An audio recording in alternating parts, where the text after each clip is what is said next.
आज हम entrepreneur and small business की बुक में से फर्स्ट चैप्टर का रिमेनिंग पार्ट करेंगे। पहले इसमें हमने मीनिंग, डेफिनेशन, नेचर, इंट्रोडक्शन कर लिया है।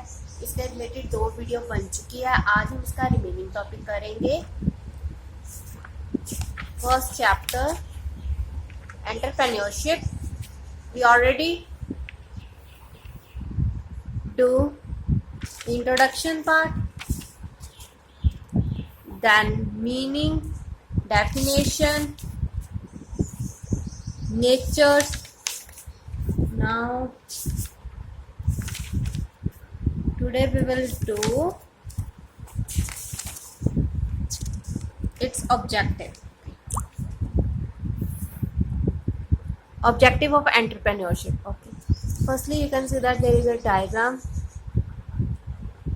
Objective of an entrepreneurship: objective, economic objective, human objective, social objective, organic objective, national objective. Okay, बहुत सौखे पॉइंट्स हैं।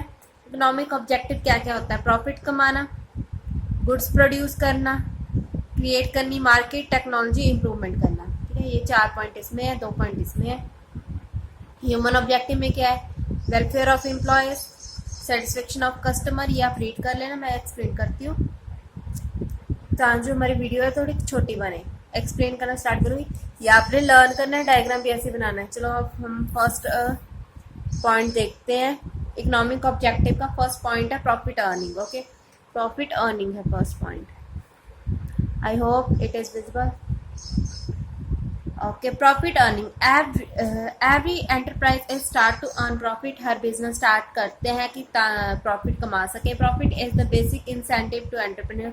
सबसे पहला और बेसिक इंसेंटिव ही प्रॉफिट होता है। Profit are required to face various business uncertainty like trade cycle, change in demand pattern, fluctuation in money market. Okay, हमने कहा कि एंटरप्रेन्योर का सबसे बेसिक फंक्शन ही प्रॉफिट कमाना होता है। प्रॉफिट क्यों कमाते हैं? प्रॉफिट इसलिए कमाते हैं, ये लिखा है कि काफ़ी सारी जो अनसर्टेनिटीज़ है, जो रिस्क है, उससे हम मुकाबला कर सकें। ठीक है, एक बार हमें ज़्यादा प्रॉफिट हो गया, दूसरी बार हमें लॉस हो गया। जो लॉस होता है ना, वो रिकवर हो सकता है प्रॉफिट के साथ। जैसे ट्रेड साइकिल आ गया, डिमांड पैटर्न ही चेंज हो गया, तो जो कंपनी है, बिजनेस है, एंटरप्राइज है, उसे नुकसान होता है। वो नुकसान को बियर करने के लिए प्रॉफिट अर्न करना ज़रूरी है। ठीक है, फ्लक्चुएशन मनी मार्केट बताइए ना, फ्लक्चुएशन होती रहती है, शेयर गिरते रहते हैं, बढ़ जाते हैं और बहुत ज़्यादा गिर जाते हैं। इसकी वजह से भी हमें प्रॉफिट कमाना पड़ता है ताकि हम फ्लक्चुएशन ऑफ मनी मार्केट से भी बच सके। Entrepreneurship needs profit, not only it's system but also है। ओके, समझा है? एंटरप्रेन्योरशिप नीड प्रॉफिट, एंटरप्रेन्योरशिप को प्रॉफिट चाहिए। Not only for its existence, means उसके होने के लिए उसे प्रॉफिट नहीं चाहिए, बल्कि उसे बढ़ाने के लिए भी प्रॉफिट चाहिए। एंटरप्राइज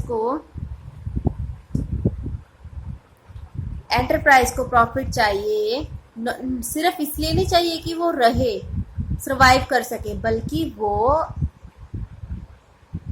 जो एंटरप्राइज है वो बड़े और ज़्यादा डाइवर्सिफाई हो, इसलिए प्रॉफिट चाहिए। यही नहीं कि हम और एंटरप्राइज सर्वाइव करी जाए तो प्रॉफिट चाहिए। प्रॉफिट और भी चीज़ों के लिए चाहिए, जैसे कि बिजनेस बढ़ा सके हम, तो एंटरप्रेन्योर को प्रॉफिट चाहिए। डाइवर्सिफाई हो सके, मतलब अलग अलग जगह पर फैल सके बिजनेस, लिए भी प्रॉफिट चाहिए। The investor wanted to acquire return on the investment.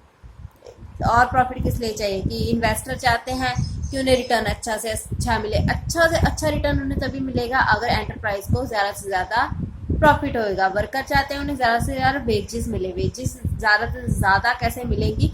अगर बिजनेस एंटरप्राइज को प्रॉफिट हो।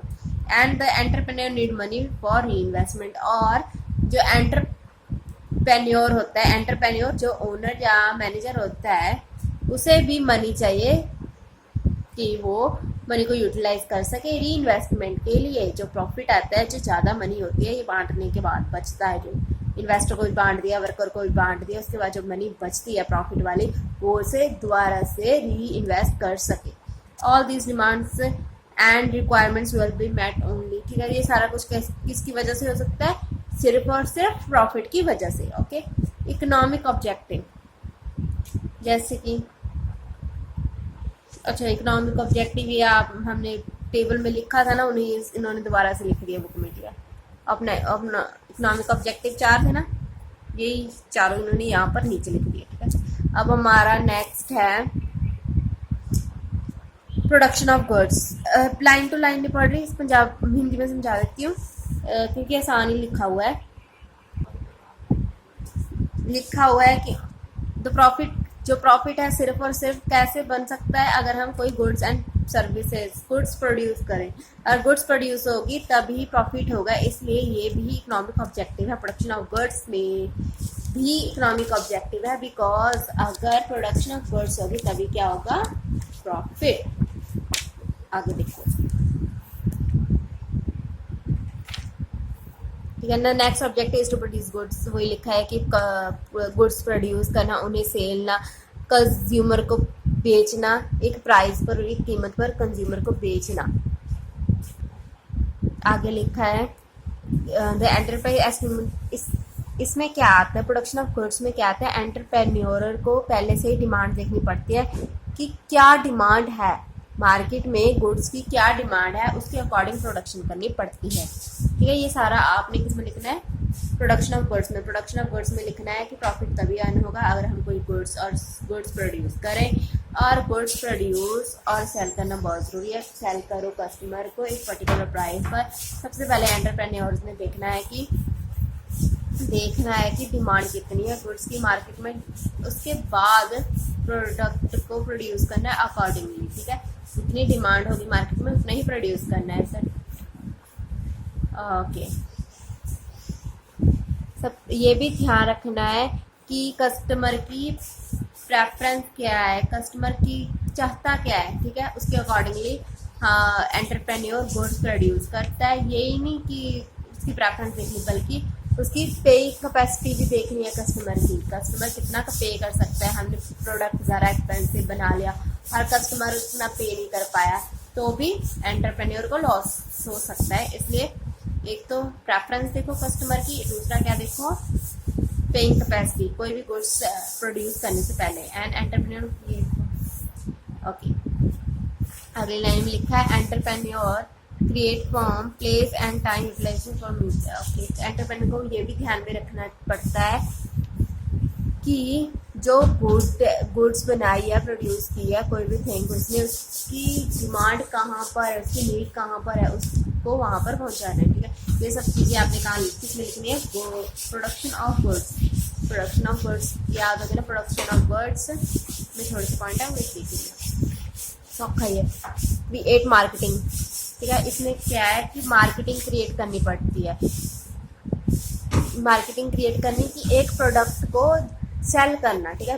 प्रोडक्शन तो हर कोई कर लेता है बट उसे सेल करना बहुत ज़रूरत है। सेल कहाँ पर करना है, जहाँ पर उसकी ज़रूरत हो। आप देख सकते हो कि हमेशा चीज़ बनती कहीं और है और नीड उसकी कहीं और होती है, तो इस चीज़ को कवर करने के लिए ट्रांसपोर्टेशन भी बहुत ज़रूरी है। इसलिए पर्सन को एंटरप्रेन्योर को ट्रांसपोर्टेशन का भी ध्यान रखना पड़ता है और मार्केट क्रिएट करनी पड़ती है, ठीक है। नेम ऑफ ठीक है, ये सारा वही लिखा हुआ है, सप्लाई के रिलेटेड है। Technical improvement, an entrepreneur should always try to use new technology of production. हमेशा नई टेक्नोलॉजी यूज़ करनी पड़ती है प्रोडक्शन के लिए। In the world of competition everybody try to sell its product by offering good quality product at okay. Technology की तरफ भी एंटरप्रेन्योर को ध्यान देना पड़ता है। आजकल सारी कंपनियां ये करती हैं कि वो बैटरी टेक्नोलॉजी यूज़ करती है और प्रोडक्ट सेल करती है बहुत चीप रेट पर। बेटर टेक्नोलॉजी यूज़ करने से क्या होता है, एक तो तोड़ फोड़ नहीं होती ना प्रोडक्ट की ना मशीन की, ठीक है।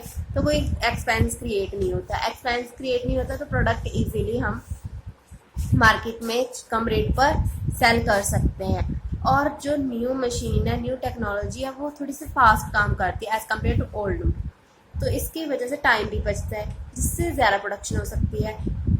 ये सारे रीज़न है जिसकी वजह से हम कहते हैं कि न्यू मेथड जो है यूज़ करने से गुड क्वालिटी प्रोडक्ट मिलते हैं, वो भी चीप प्राइस पर, ठीक है। अब देखो वही पुरानी मशीन यूज़ करी जाओ, पुरानी मशीन पहले इतनी घिस जाती है, उसे यूज़ करी जाओ तो प्रोडक्ट में भी थोड़ा सा डिफेक्ट शो होने लग जाता है, और मशीन में को भी बार बार रिपेयर करी जाओ, एक्सपेंस क्रिएट हो रहा है, तो वो ओनर अपनी जेब में से तो खर्चेगा नहीं, उसने क्या करना है, वो सारा एक्सपेंस उसने प्रोडक्ट में ही इंक्लूड कर देना है, प्रोडक्ट में इंक्लूड कर दिया तो प्रोडक्ट का प्राइस बढ़ गया। ओके,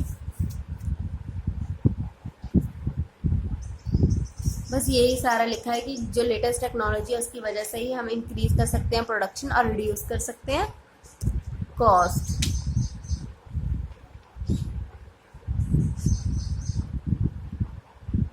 बस यही है यहाँ पर, आज हमें यही करते हैं। इकोनॉमिक ऑब्जेक्टिव में हमने क्या क्या किया, profit earning, production of goods, create marketing, technical improvement. अगली वीडियो में ये 2 पॉइंट कवर करूँगी, सो आप देख लेना, ठीक है। हर वीडियो में एक एक पार्ट कंप्लीट करूँगी, इकोनॉमिक ऑब्जेक्टिव, ह्यूमन ऑब्जेक्टिव, एक में सोशल ऑब्जेक्टिव, ठीक है। इसके रिलेटेड 5 वीडियो बन जाएगी, स्किप मत करना। ये 3rd वीडियो थी, अगली 4th वीडियो ज़रूर देख लेना। चलो, ओके, बाय।